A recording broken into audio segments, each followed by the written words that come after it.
یہ اسلام کا وہ دور ہے کہ جب حضور مسجد نبوی سے باہر نکلتے ہیں تو آگے حضرت عمر و ابو بکر رضی اللہ تعالی عنہما کھڑے ہیں. چہرے کے اوپر عجیب اداسی ہے. کہا عمر ابو بکر اس وقت کیوں کھڑے ہو؟ عرض کی حضور بھوک نے گھر میں ٹکنے نہیں دیا. ہم نے چاہا حضور کا چہرہ دیکھ لیں تو کچھ پیاس بجھ جائے، کچھ بھوک مٹ جائے. حضور نے فرمایا میرا حال بھی یہی ہے. جس چیز نے تجھے گھروں سے نکالا ہے وہی چیز مجھے گھر سے نکال لائی ہے. تو حضور نے جب دیکھا کہ کھانا ہے تو حضور نے ایک روٹی لی اور چند بوٹیاں اٹھائیں اور ایک خادم کو بلا کر کے کہا جاؤ ہمارے گھر دے آؤ، میری بیٹی فاطمہ کتنے دنوں سے بھوکی. ہمیں تو وہ کہانی بھی اسلام کی غربت کی یاد آتی ہے کہ جب احد کے اندر 70 شہیدوں کے لاشیں پڑے ہوئے ہیں تو حضرت صفیہ حضور کی پھپھی اپنے بھائی حمزہ کے لیے 2 چادریں لے کر کے کفن کی آتی ہے. تو حضور علیہ السلام نے فرمایا کہ جس قبر میں حمزہ کو دفن کیا جائے اسی قبر میں مصعب بن عمیر کو بھی کفن دیا جائے اور دفن کیا جائے. اور کہا میرے چچا کے لیے اس کی جو بہن میری پھپھو جو 2 چادریں لے آئی ہے، کہا ایک چادر ہم مصعب بن عمیر کو دیں گے. یہ مصعب بن عمیر کون ہے؟ تاریخ پڑھو، کتنی دل آویز تاریخ ہے. مکے میں ایک امیر ترین خاتون ہے جس کے بیٹے کا نام مصعب ہے، اور وہ اپنے بیٹے کو اتنا خوبصورت لباس پہناتی ہے اور اتنے خوبصورت خوشبو اور عطر اس کو لگاتی ہے کہ مصعب بن عمیر جن گلیوں سے گزرتے تھے دیر تک وہ گلیاں مہکتی رہتی تھی. لوگ کہتے تھے یہاں سے مصعب گزر کے گیا ہوگا اس لیے یہ گلیاں مہک رہی ہیں. اچھا پھر مصعب پہ نظر پڑتی ہے میرے محمد عربی کی تو مصعب بن عمیر حضور کی زلفوں کا اسیر ہو جاتا ہے. ماں کافرہ ہے، جب پتہ چلتا ہے تو اس کا لباس بھی چھین لیتی ہے، سہولتیں اور آسودگیاں بھی واپس لے لیتی ہے. پھر وہ وقت بھی آیا کہ مصعب بن عمیر حبشہ کی جانب ہجرت کر جاتے ہیں. مکے کے حالات کچھ تھوڑے سے خوشگوار نظر آئے تو وہ حبشہ سے واپس مکے جب پلٹے تو ان کے بدن پہ جو چادر تھی وہ جگہ جگہ سے پھٹی ہوئی تھی. میرے آقا کریم علیہ السلام نے دیکھا تو حضور کی آنکھوں میں آنسو ٹپکنے لگے. کہا یہ وہی مصعب ہے جو اتنا خوش پوش نوجوان تھا کہ میں نے پورے مکے میں اس سے خوبصورت لباس پہننے والا کوئی دوسرا شخص نہیں دیکھا، اور آج میرے مصعب کو پہننے کے لیے جو چادر میسر ہے وہ بھی جگہ جگہ سے پھٹی ہوئی ہے. یہ اسلام کی غربت کی کہانی ہے. اور آج احد میں یہی مصعب بن عمیر شہید ہو جاتے ہیں اور ان کے لیے کفن بھی دستیاب نہیں ہے. حضور نے کہا جو میرے چچا کے لیے 2 چادریں لائی ہیں ان میں سے ایک کا کفن مصعب کو دے دو نا، اور دوسری چادر سے کفن میرے چچا کو دے دیا جائے. اچھا حضرت مصعب کے لیے بڑی چادر رکھ دی گئی اور حضرت امیر حمزہ کے لیے جو چادر تھی وہ چھوٹی تھی. اگر سر ڈھانپتے تھے تو پاؤں ننگے ہو جاتے، اگر پاؤں ڈھانپتے تھے تو سر ننگا ہو جاتا. حضور نے فرمایا میرے چچا کا سر ڈھانپ دو اور پاؤں کے اوپر اذخر نامی گھاس ڈال دو. میں یہ اسلام کی غربت کی کہانی تمہیں سنا رہا ہوں. جب میرے رسول کے چچا کے لیے پورے کفن کا ٹکڑا بھی دستیاب نہیں تھا، اسلام اس وقت بھی عزت پا گیا تھا. اسلام اس وقت بھی ذلیل نہیں تھا. اسلام اس وقت بھی سربلند تھا اور اسلام اس وقت بھی عزتوں کی مسند پہ تھا. یہ اسلام کا وہ دور ہے کہ جب حضور مسجد نبوی سے باہر نکلتے ہیں تو آگے حضرت عمر و ابو بکر رضی اللہ تعالی عنہما کھڑے ہیں. چہرے کے اوپر عجیب اداسی ہے. کہا عمر ابو بکر اس وقت کیوں کھڑے ہو؟ عرض کی حضور بھوک نے گھر میں ٹکنے نہیں دیا.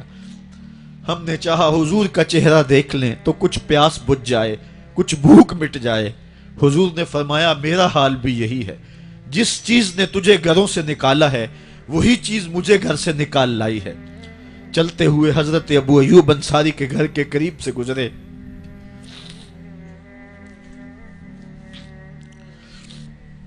حضور کی خوشبو پا کے وہ باہر آ گئے. عرض کی بندہ نواز آج میرے مہمان نہیں بنتے؟ حضور نے کہا تمہاری مرضی. گھر لے گئے، چٹائی بچھائی، حضور کو بٹھایا، گھر والوں کو بکری کا بچہ ذبح کر کے دیا، کہا جلدی جلدی کھانا تیار کرو، میرے آقا کو بھوک لگی ہوگی۔ یہ کہہ کے واپس آئے، حضور کے پاس بیٹھے، نظر چہرے پہ پڑی تو گھبرا گئے۔ نکاحت کے آثار اتنے واضح تھے کہ سمجھ آ رہی تھی کتنے دنوں سے حضور نے کچھ نہیں کھایا۔ اٹھ کے باغ میں چلے گئے، کھجوروں کا خوشہ توڑا، حضور کے سامنے رکھا، کہا بندہ نواز جب تک کھانا تیار نہیں ہوتا یہ کھجوریں تناول فرمائیں۔ تھوڑی دیر کے بعد کھانا دسترخوان پہ لگ گیا، حضور سے عرض کی گئی حضور آئیں کھانا تناول کر لیں۔ حضور نے دسترخوان پر تشریف فرما ہو کر کے حضور نے کپڑا اٹھایا تو حضور نے جب دیکھا کہ کھانا ہے تو حضور نے ایک روٹی لی اور چند بوٹیاں اٹھائیں اور ایک خادم کو بلا کر کے کہا جاؤ ہمارے گھر دے آؤ، میری بیٹی فاطمہ کتنے دنوں سے بھوکی۔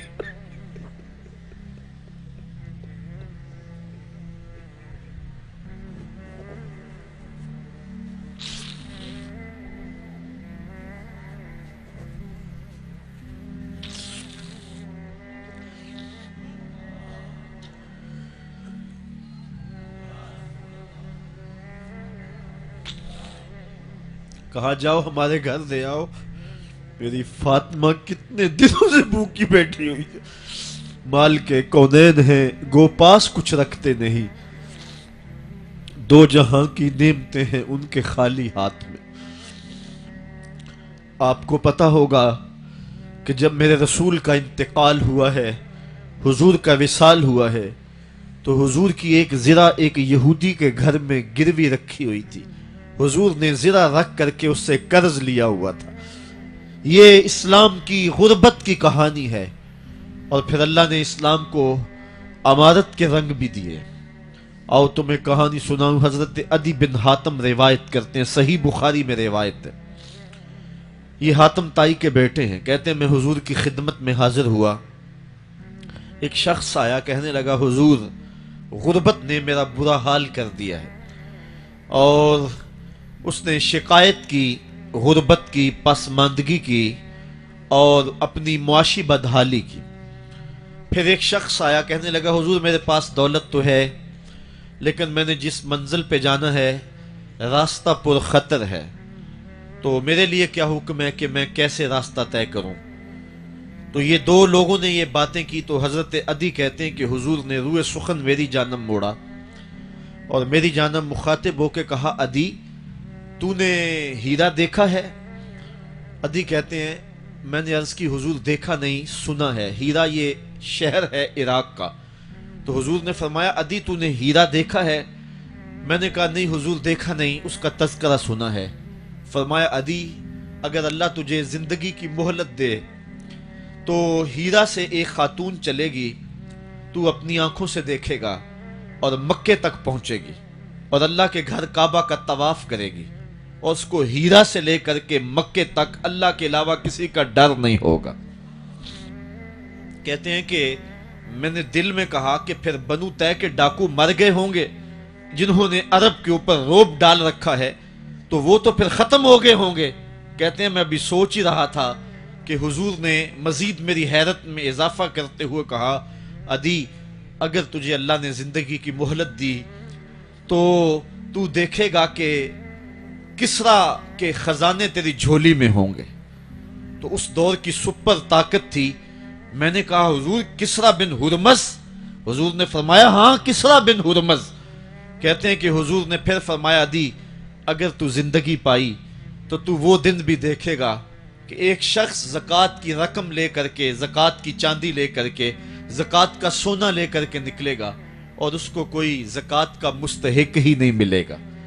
حضرت عدی بن حاتم کہتے ہیں کہ پھر میں نے وہ منظر اپنی آنکھوں سے دیکھا کہ ہیرا سے خاتون چلی اور مکے تک پہنچی اور امن ایسا تھا کہ اس کو اللہ کے علاوہ کسی کا ڈر نہیں تھا۔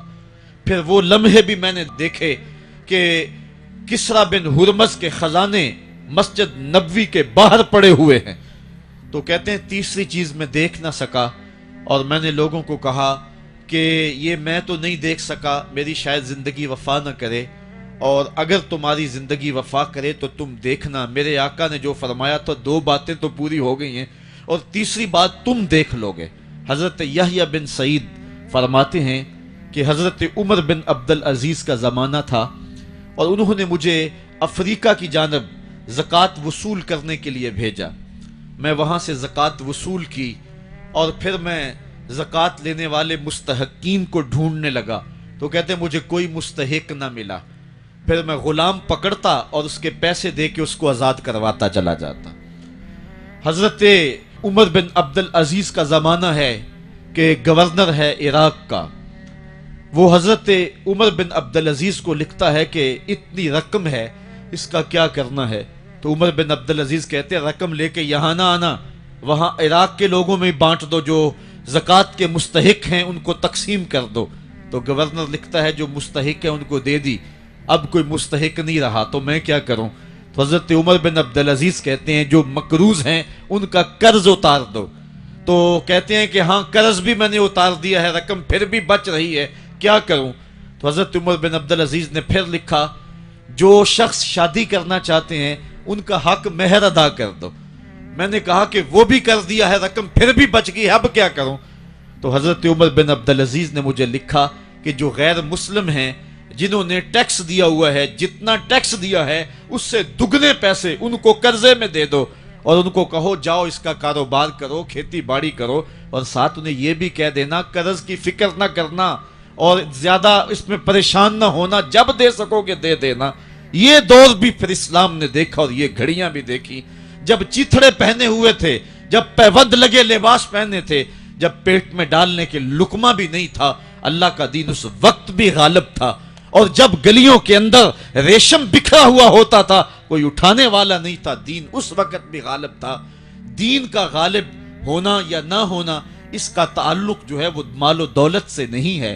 اقبال کہتا ہے کہ زوال بندہ مومن کا بے زری سے نہیں، مومن کا زوال بے زری سے نہیں ہے بلکہ اس کا سبب کوئی اور ہے۔ وہ سبب ڈھونڈنا ہے کہ ہم دنیا میں رسوا ہو کے کیوں رہ گئے، ہم زمانے کے سامنے تماشا کیوں بن کے رہ گئے، آج نبی کی امت پوری کائنات میں رسوا ہو کے کیوں رہ گئی، آج ہمارا تماشا دیکھا جا رہا ہے، آج بھوکے کتوں کو ہماری بیٹیوں اور بہنوں کے اوپر چھوڑا جا رہا ہے اور اس کا تماشا دیکھا جا رہا ہے۔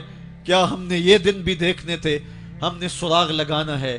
دولت کی قلت اور کثرت یہ ثانوی چیزیں ہیں، ہم نے تاریخ میں دیکھا ہے، ہم کبھی مالی طور پہ کمزور تھے، رسوا نہیں ہوئے ہیں، مال زیادہ ہو گیا رسوا نہیں ہوئے ہیں، رسوائی کے سبب کوئی اور ہیں۔